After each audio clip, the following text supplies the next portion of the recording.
大家好，我是多马行为。今天我们来讲《一拳超人》的233话。喜欢这个系列的朋友，请帮我点了3000个赞支持 UP 主一下吧。之前讲了英雄协会内乱的故事，本话呢又开启了一条新的支线——假面甜心怪人事件。众所周知啊，春田有个很不好的习惯，那就是喜欢把已经画完的内容进行大篇幅的修改，这就导致了不是时刻关注漫画的读者们很容易产生信息差。这天呢，原子武士的3位弟子开始着手调查假面甜心的身份。因为这段内容涉及了重制版的145话左右春田对那部分的内容进行了较大篇幅的修改。这里我还是帮没看过的朋友们先整理一下。在出版的内容中，原子武士的3个弟子对上了鲁 S 的军团，由于被鲁 S 控制的人都是人类的雇佣兵，3武士没有办法对同伴下杀手，所以陷入了苦战。这时呢，假面前来救场了，他以自己的能力不便展示为理由支走了3武士，想要独自对抗鲁 S， 结果是可想而知假面瞬间就爆杀了所有被控制的人类。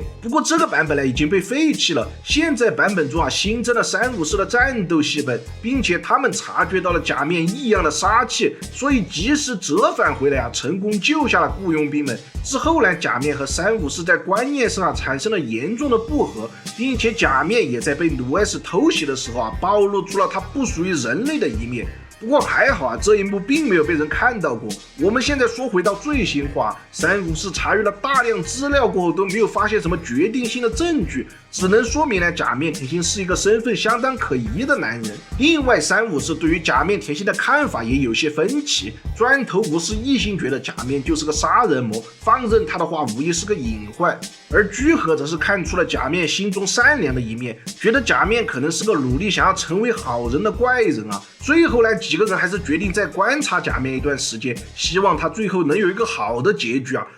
不过说起他们3个为什么来爬山吗？其实是陪师傅原子武士来上坟的。这个山中有座历代建设会成员的纪念碑。在怪人协会一役中建设会的2位成员惨遭硫酸大总统的杀害。今天原子一行人是特地来祭拜自己的老战友的。咦，我操，这个建设会的老大日轮当初被溶解了下半身居然没死也是够顽强的。另外呢，这个打扮酷似异国舞女的黑皮妹子是之前张变大叔的女儿兼继承者，还有一个看起来很装逼的饰演者他是光头大叔的儿子兼继承者。2个人日后估计也会继承父亲的遗志，和怪人展开对抗吧。然后原子问起了日轮的身体状况，老头子得意地展示了自己的新装备。我切嘞，没见过吧？太合金科技，小子，你们这是打算玩合金装备是吧？接着日轮说道，作为剑术的高手是可以让自身的查克拉贯通全身，收放自如的，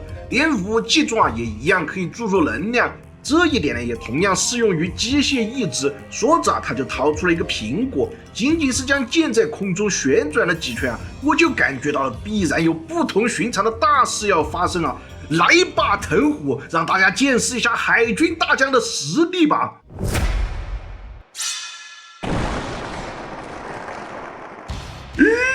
我操！只见苹果并未受到丝毫损伤，身背后的树林和山体却像是牛排一样被轻松的切开了。这便是日轮的奥义居合罗侯阿修罗斩。2个年轻的后辈都看傻眼了，以他们浅薄的资历根本就无法明白其中的奥妙。原子解释道，这可不是什么绕开苹果斩背后的掩体而是以极快的速度挥出斩击，那速度之快让刀口不会裂开，就连苹果自己都没有意识到被斩了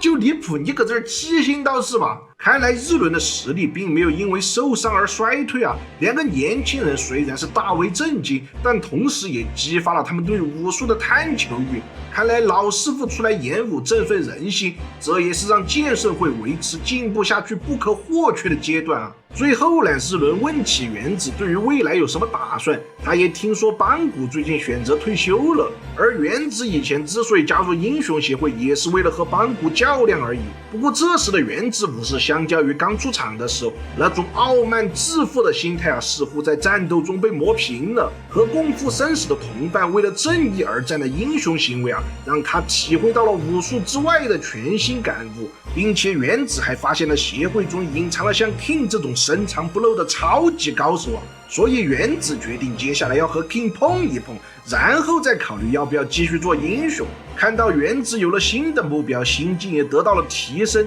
日轮露出了欣慰的笑容啊！果然，相比于窝在山中一门心思的钻研武术，还是开阔眼界更利于使人成长啊！正如永次郎的名言所说，英雄协会就像是个鱼龙混杂的熔炉啊！只要置身于这种不稳定的环境中，毒也要吃，营养也要吃啊，才能够改变成为强者的关键性因素，也就是气量了。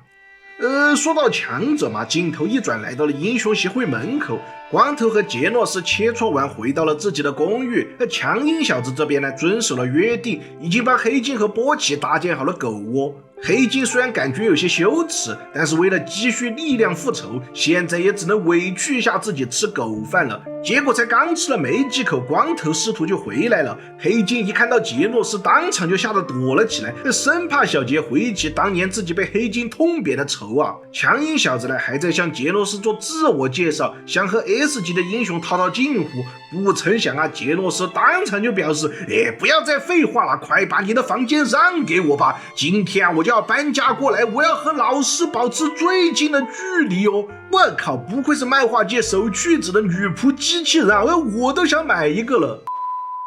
之后呢，故事又说回到了原子武士这边，他专程来到 King 的城市找他切磋，可惜对方不在家呀。本着来都来了的原则，师徒四人来到了一家唐老鸭便宜回转寿司店。修行之人嘛，久违的还是要奖励一下自己，在这种用餐场合，师徒礼仪还是不能少的。居和非常贴心的准备给师傅拿他喜欢的三文鱼寿司，结果才刚想出手啊，就被前一桌的客人给截胡了，然后是寿司军舰，然后是金枪鱼大副。我擦雷，这前一桌的客人吃的还真是快呀！一开始还颇为淡定的原子也有点绷不住了，他妈的欺人太甚啊！你搁这儿吃自助餐呢？居和连忙小声提醒师傅啊，注意公众形象。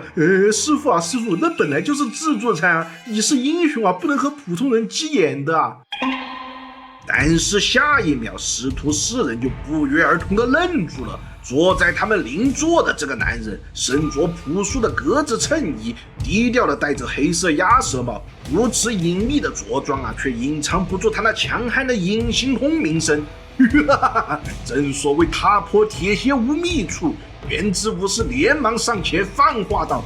哟，这不是地上最强的男人吗？今天我就是专程来拜会你的，这里不是很方便，我们出去聊吧。只见座位上的男人正是传说中低调的 S 级最强之男 King 上啊。此时的他依然是露出了杀气四溢的恐怖神情，看来一场顶尖英雄之间的厮杀是不可避免的要发生了呀。大概是这样吧。本话结束。